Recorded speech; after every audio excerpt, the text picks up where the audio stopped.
Hello and welcome back to Tinker Talks Guns. So, this is a chest holster. In my case, kind of a belly holster. And there's a very specific reason I have this. But I wanted to give you the full view, so we're here in my lovely backyard in front of my wife's lovely shed. And it's very convenient. These are very popular in Alaska for defensive pistols for use against dangerous animals, because they have, for the same reason that I put this one together, which is I can have a pack on, I can take it on and off, I can poop in the woods without interfering with the pistol, and a variety of other tasks. Also, it's right there, doesn't get in the way if I'm in a motor vehicle. Just all the reasons that they're popular in Alaska are reasons why I went with this. And I put this one together, and we're going to go inside to talk about a little more because it's starting to rain despite the fact that it's still summer. So, before we get into this, shout out to my Patreons. All of this costs money. Guns, ammo, reloading supplies.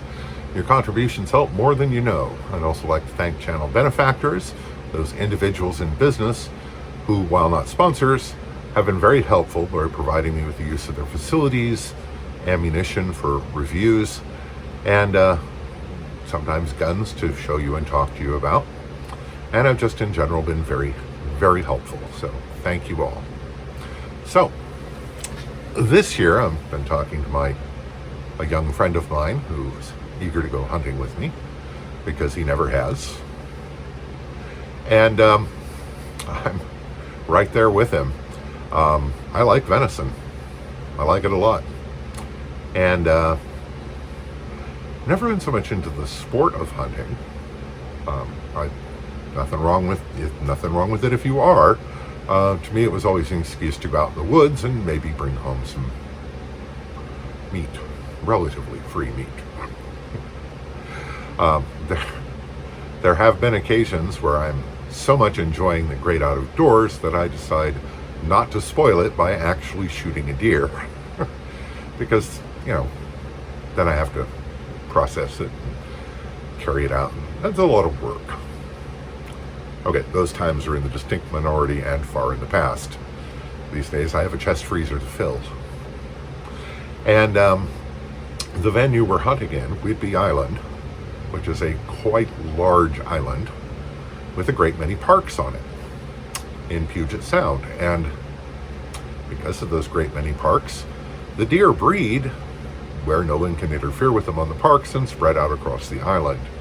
And this typically becomes a problem. So for most of Western Washington, for most of Washington state, there are restrictions on which deer you can take. You need a special tag to take does. Some seasons it's any buck, some seasons you need 3 points, mule deers you need 3 points, yada yada yada, the usual rules. Whidbey Island, if it's deer, you can shoot it, because it's as much pest control as it is anything else. So I'm told there's a reasonable likelihood I will actually get a deer, and that makes me happy. But there is an issue. I had really hoped to use my Emil Kerner custom Mauser bolt action. But Whidbey Island, because of constraints of space and population density, is limited to shotguns, handguns, and primitive weapons. None of my current shotguns are ones I would care to hunt deer with. I have the LC Smith, but it is not yet ready for prime time, so. And a defensive shotgun, a couple 410s. I have been weeding out my shotgun collection. But I do have this. The U.S. Arms Abilene 44 Magnum, with which I have taken deer before and am quite proficient and happy with. And the last time I went hunting with it, a few years back, I had a chest holster and found it to be a very good, very convenient way to carry a big, heavy gun. I could carry it all day, it didn't bother me, it didn't weigh down on me, it didn't get in the way when I was sitting in a chair or any of the other activities we referenced earlier.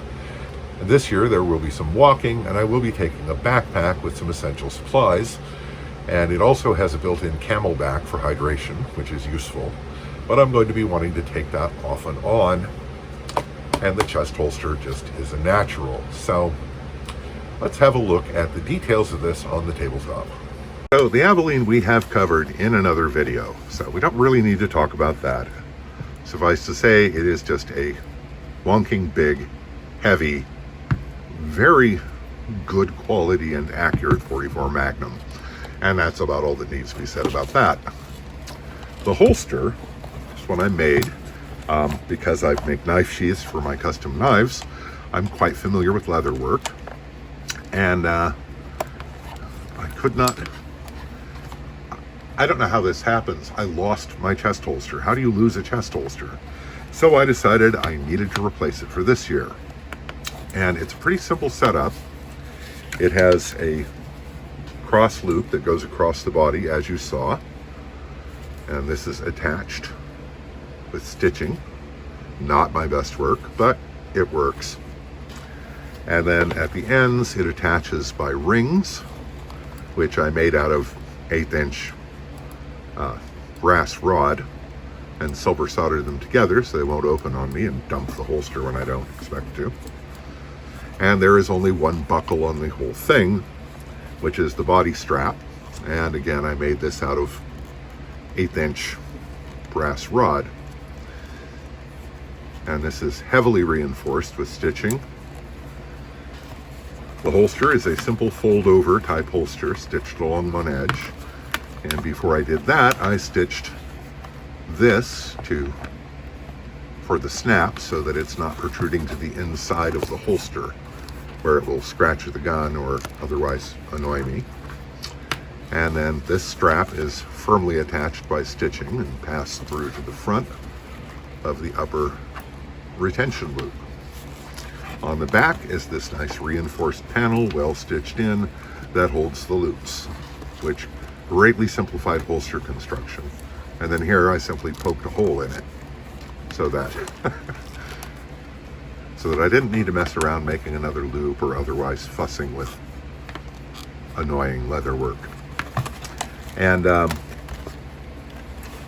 it is not super tightly fitted to the revolver, but the revolver kind of only fits in one way. And yes, the trigger is exposed. Oh my God, it's the end of the world as we know it. But honestly, with the strap in place, there's no way this can be cocked. And so even if something catches the trigger, so what? It's not going to go off. Anyway, this is double needle stitched with waxed linen thread. And I punch the holes by a simple expedient of drilling them on my drill press, which is not the slick professional way to do it, but it works for me. And frankly, sometimes when I'm doing work for myself, I'm only so concerned with how good it looks. This is not a product. I'm not selling these. I'm not making them for people. This is just a utilitarian object for me to use. And for that, I am quite happy with a slightly less than fully professional finish. But the important thing is it works a treat and it will do exactly what I need it to do. So my hunting rig is ready to go, and my hunting partner is out scouting Whidbey Island and maybe talking to some people about shooting on private land. And I'll keep you posted about how that goes.